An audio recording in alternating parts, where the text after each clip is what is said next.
Welcome back to the deep dive. Today, we're digging into something really fundamental, actually. It's about leadership, in times of huge change, political uncertainty. What really defines a leader? What is it that genuinely rallies people? And what happens when those qualities seem, well, missing? We've got some pretty intense source material to work with today. It's drawn from an interview on Radio Irava with Professor Kazem Kazerounian. He offers this really deep, quite critical analysis of Reza Pahlavi's leadership claims, his proposals. And then, crucially, he contrasts all that with the vision put forward by the National Council of Resistance of Iran, the NCRI. Now, Professor Kazerounian, he's essentially our guide for this exploration. He's got quite the background, distinguished mechanical engineer, former dean at the University of Connecticut, but also a professional classical guitarist and someone with a, let's say, strong focus on supporting the MEK, the People's Mojahedin Organization of Iran. So you get this interesting blend, right? Academic grounding, but also a clearly, passionately expressed viewpoint. Absolutely. And what's so compelling about Kazerounian's analysis is how it makes you, the listener, step back and think about leadership itself. It's not just who might lead, but how they lead, and why their specific actions, their specific plans matter so much, especially when you're talking about a nation's future. It really raises that fundamental question. What actually builds that deep trust, that legitimacy for a leader in the eyes of the people? Exactly. And just a quick point before we really jump in. Our aim here, just to be absolutely clear, is to convey the ideas and the specific criticisms presented by Professor Kazerounian in this interview. We're here to understand and sort of distill his perspective for you. We're not taking sides, not endorsing, not refuting. We just want to help you navigate the details of his argument. Okay, so Kazerounian kicks off the interview by asking some really foundational questions. Things like, what are the essential qualities of a leader? How can a leader bring together, different groups, different ideologies? And maybe most pointedly, can leadership actually be inherited? Right. And zooming out a bit, Kazerounian really stresses that leadership isn't just a title you hold. He sees it as a profound historical responsibility. A true leader, he argues, has to emerge, quote, from the heart of the people and the core of their struggle. It can't be imposed. It can't just be passed down. And then he outlines, I think it's 5 or 6 key traits. The very first one he hits on is honesty and transparency. He says a leader's stance has to be crystal clear. Their past actions, open to scrutiny, no hidden corners, no dark spots. This is absolutely fundamental for building trust, he argues. And without that trust, no real collective movement can take shape. He makes the point that the Iranian people have, well, they've been deceived by dictators far too many times. And this is where Kazerounian makes a really sharp turn, isn't it?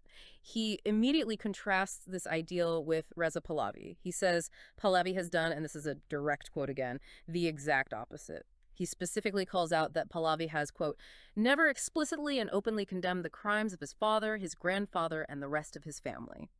You see this ambiguity playing out, right? Like saying he wants a republic here, but then elsewhere calling himself a symbol of national unity or even, well, king? Exactly. Kazerounian highlights another quote from Pahlavi.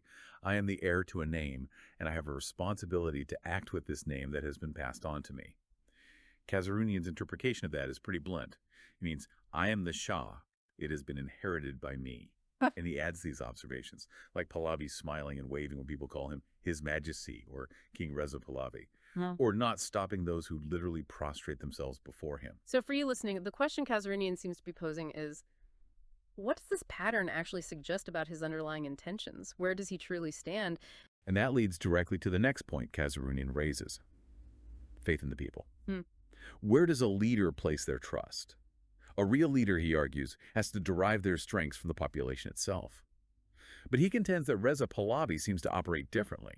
He seems to think power should come from, well, other places, like maybe the Revolutionary Guard, the IRGC, or even foreign powers. He gives examples for this, right? Yes. He points to Pahlavi addressing the IRGC directly, saying, you're part of the Iranian nation. Kazerounian sees that as fundamentally problematic for an opposition figure. Then there's that controversial QR code idea for members of the IRGC, the Basij militia, the Ministry of Intelligence. Kazerounian views this as evidence Pahlavi is trying to rely on the state's repressive machinery. And Pahlavi has also said he's willing to partner with the U.S., Israel, and other countries for change in Iran. Kazerounian uses an analogy here, doesn't he? Something about football. He does. It's like a football coach who, instead of focusing on his players scoring goals, is pinning all his hopes on the referee intervening. It illustrates this idea of relying on external forces rather than your own base, the people. A real disconnect. in Kazerounian's view. Okay, let's unpack the next critical element. Sacrifice and responsibility. Kazerounian lays it out clearly. A genuine leader has to be willing to bear the burden, pay the price, stand on the front lines. They have to prioritize the people's freedom over their own personal safety. That's the expectation. But then he points out that Reza Pahlavi has explicitly stated he's not willing to do that. That's right. The source material includes these direct quotes from Pahlavi like, "I am now a free individual. I am not willing to be the first victim of this freedom." Mm-hmm. And another one, even more stark, "I'm not willing to sacrifice my freedom for the struggle for the people's freedom at any cost." Wow, that's quite a statement for someone positioning themselves as a leader of a movement for freedom. It is. And Kazerounian uses another powerful analogy here. He compares it to a ship's captain, saying, "Look, I'll guide the ship, but only if all you sailors scatter first, and I make it safely to shore myself." Yeah, that certainly raises questions, doesn't it, about the level of, genuine commitment involved. Definitely. So, moving from personal commitment, Kazerounian then scrutinizes the vision and plan being offered. He argues a leader absolutely needs a clear vision, a concrete plan for what happens after a dictatorship falls. How do you overthrow it? What system comes next? How are freedoms guaranteed? Critically, how do you stop tyranny from just returning in a new guise? This is where he really focuses on Reza Pahlavi's recent emergency booklet, also called the Roadmap to Transition. And his assessment isn't flattering, is it? Not at all. Kazerounian calls it a neo-fascist plan, actually. He even says it's more like a permanent roadmap, using the Farsi term urshis with the Shia, rather than a temporary transitional one. His analysis is that this plan effectively concentrates all power, legislative, executive, judicial, into one person's hands, implicitly Pahlavi's. How so? What are the mechanisms he points to? Well, this proposed national uprising institution, meant for legislation, its members would be chosen and removed by Pahlavi. It talks about a 3-year term, but one that can be extended under quite vague conditions. Kazerounian argues this setup leads directly to an absolute government without elections or oversight. He calls it an undeveloped dictatorship. He draws parallels to other situations globally. Yes, he compares it to dictators who use states of emergency to grab power indefinitely.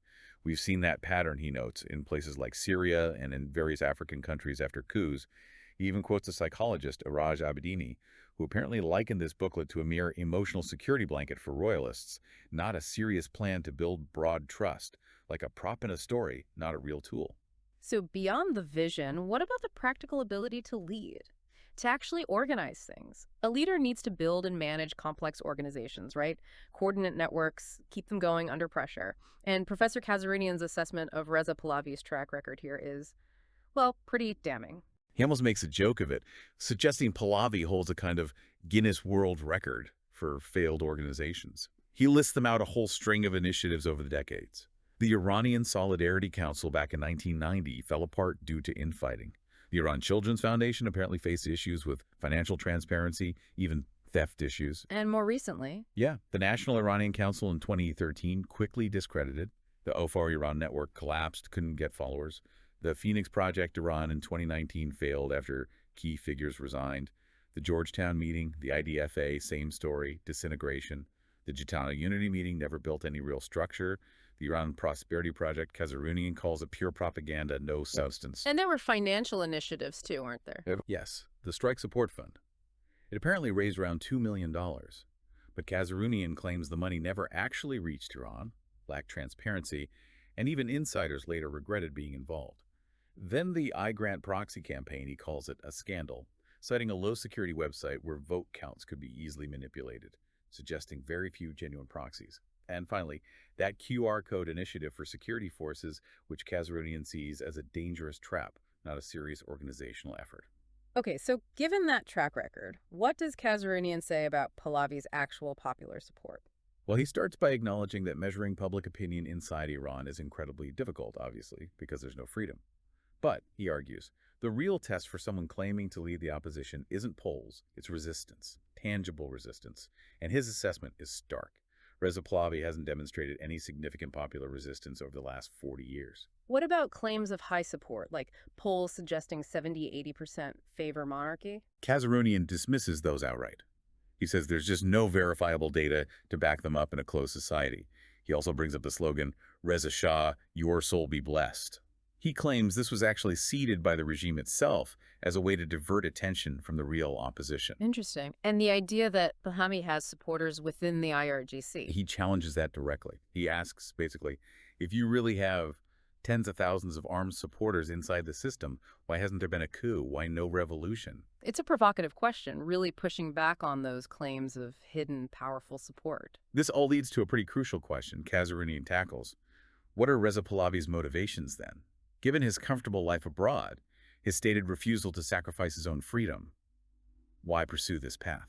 Kazerounian proposes two main possibilities in the interview. First, he puts forward the idea that Pahlavi might be essentially a regime project. A regime project. What does he mean by that? He points to the phenomenon of former regime officials, or figures like Irava, who were previously critical, suddenly becoming staunch royalists. He even mentions a leaked regime video, supposedly showing officials discussing Pahlavi as kind of harmless issue, a useful smokescreen to distract people from the main resistance movement. Okay, that's one potential motivation. What's the other? The second one is, quite simply, financial gain. Kazerounian highlights that Pahlavi directly asked the U.S. government for $2 billion of frozen Iranian regime funds, presenting himself as the leader of the opposition. Kazerounian interprets this as a significant love for money, suggesting it's a major driver for Pahlavi and his inner circle, the hope of personal enrichment. He also mentions Pahlavi's idea of being a kind of virtual king, operating remotely. Kazerounian feels this speaks volumes about his priorities, maybe his level of actual engagement. So, beyond motivations, Kazerounian also flags some critical issues he believes Pahlavi consistently avoids addressing. Things fundamental to the struggle in Iran. That's right. He points out three major omissions, things Pahlavi seems unwilling to tackle head-on. First, condemning the death penalty. Kazerounian argues Pahlavi avoids this because it would force him to condemn the executions under his father's rule, something many of his royalist supporters still defend. That's a difficult position, certainly. What's the second omission? Second, he never explicitly condemns the crimes of Savak, the Shah's secret police, or the massacres that happened under his father and grandfather. Instead, as we mentioned, he frames himself as the heir to a name, which implies a continuity with that past, not a break from it. Kazerounian notes that Pahlavi and his associates have even seemed to glorify figures like Pervez Sabeti, a known former Savak official. And the third omission? It's the lack of any concrete plan for how to actually overthrow the current regime. His plans always seem to start after the regime is gone, with vague statements like, it's up to the people to figure out the overthrow part. Kazerounian also flags a phrase in that emergency booklet about preserving non-ideological ordinary laws. He finds this deliberately vague, possibly he speculates, to avoid alienating supporters who might not want political prisoners freed, but perhaps even executed. A chilling thought. And this focus on emergency powers. Kazerounian connects this to the wider international context, doesn't he? Particularly Iran's nuclear program. Yes, he suggests Pahlavi is effectively selling himself to foreigners. The idea being Pahlavi hopes international powers worried about a nuclear Iran might see him as a convenient option to install as leader. Creating a sense of urgency benefits him. Kazerounian frames it as a kind of mutual exploitation. Pahlavi uses the nuclear threat, and foreign powers might see him as a useful pawn for their own agendas. Okay, so after this extensive critique of Reza Pahlavi, the interview, as presented in our source, shifts focus. It introduces a contrasting vision, the 10-point plan from Maryam Rajavi and the NCRI, the National Council of Resistance of Iran. This was announced way back in 2006. Exactly. And Kazerounian presents this as a stark alternative. He emphasizes it's the result of over 4 decades of organized struggle. He describes it as a clear, comprehensive, and importantly, practical plan. What does it advocate for? Well, a pluralistic republic. Crucially, the complete separation of religion and state, full gender equality, the abolition of the death penalty, a direct contrast there, an end to the oppression of ethnic minorities, specifically mentioning autonomy for all, especially Kurdistan, but within Iran's existing borders. What else isn't in the plan? A non-nuclear Iran. Kazerounian makes a point of contrasting this with what he describes as Pahlavi's past expressions of pride and nuclear capability. It also includes social justice, equal opportunity, things like a free market economy, but with strong support systems for vulnerable people. And finally, a commitment to peace in the region and internationally. Kazerounian really stresses the detail behind this plan, doesn't he? He does. He argues it's not just a list of nice-sounding slogans. It's backed by, quote, hundreds of hours of discussion within the NCRI. Each point comes with detailed explanations of what it means in practice. Now, while Kazerounian clearly presents this plan very positively, highlighting its detail and history, it's probably fair to say, for you listening, that implementing any such sweeping plan in a country as complex as Iran would face enormous practical hurdles, regardless of its merits on paper. That's a fair point. The challenges would be immense. But Kazerounian's focus is on the existence of a detailed plan versus what he sees as vagueness elsewhere. And then the question becomes, okay, what evidence is there of support for this vision, the NCRI's plan? Again, measuring inside Iran is hard.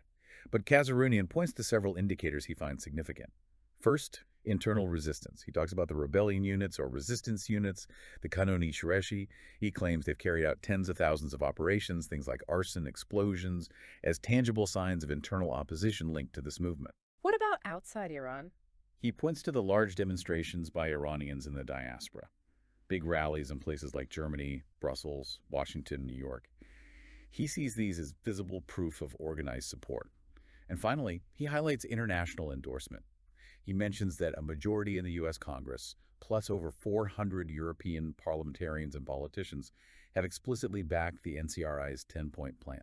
So, wrapping this up for you, our listener, what Kazerounian presents in this interview are two very different pictures, aren't they? On one side, you have a leader tied to a historical legacy, facing scrutiny over transparency, willingness to sacrifice, organizational track record, and proposing this controversial emergency plan. On the other side, you have a detailed, long-established plan from an organized resistance movement, the NCRI, which Kazerounian argues has significant internal resistance activity and considerable external backing. Exactly. And zooming out one last time, this deep dive into Kazerounian's analysis really forces us to confront a fundamental question about movements for change. Does genuine leadership come from inherited claims, maybe strategic positioning, hoping for external help? Or does it grow from demonstrated transparency, real sacrifice, and a meticulously developed vision that aims to empower the people directly? And looking forward, what kind of leadership is truly capable of moving a nation like Iran from decades of oppression towards potentially a democratic future? A really profound question to leave you with as you think over everything we've unpacked today. Thanks for joining us on the deep dive. We hope exploring Professor Kazerounian's perspective gives you a clearer lens for viewing these complex issues of leadership and resistance in Iran.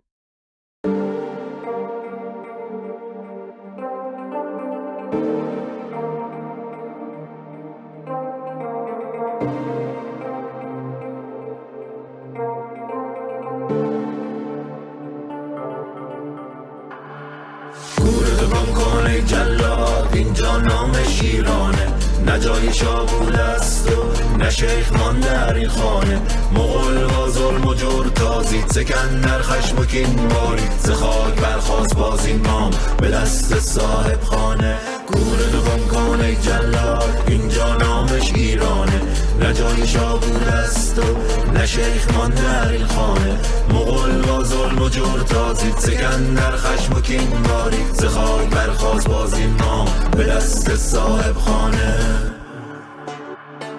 تو ای دشقیم ای جلاد ای آخونده غارتگر تو ای خائن ای ترار برای اجنبی لنگر غلام چینی و روسی وطن حراج و دیوسی حرامی لقمه بی عقل و بی وجدان و ناموسی به نحسی هر کجا باشی شود آبادی ویرانه بر این میهن تو ای نکبت چنان خصمی و بیگانه تو ای پرکین تر از کژدم گراز وحشی بیدم نداری رحم ای میرم تو بر نام شب مردم گورتو گم کن ای جلاد اینجا نامش ایرانه نه جای شابول است و نه شیخ مانده در این خانه مغول با ظلم و جور تازید سکندر خشم و کین بارید ز خاک برخاست باز این نام به دست صاحب خانه گورتو گم کن ای جلاد اینجا نامش ایرانه نه جای شابول است و نه شیخ مانده در این خانه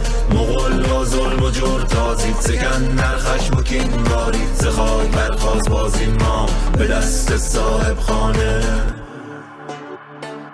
شما ای آیت الله ها که لب قفل کرده خاموشید، به خان مفت چون گرگو به وقت ظلم چون موشید، ستایشگر به شاهانید، هم پیمان ضحاکید، شما ها ننگ تاریخید، شما ها ضد انسانید، کنون طوفان آگاهی به سیل خلق در راهه، نه از جهل و عبا ماند نرد از شیخ و عمامه، دگر ملت نمیخواهد که مرگ خیش را بیند، به جای نان و آزادی به زیر فقر بنشیند.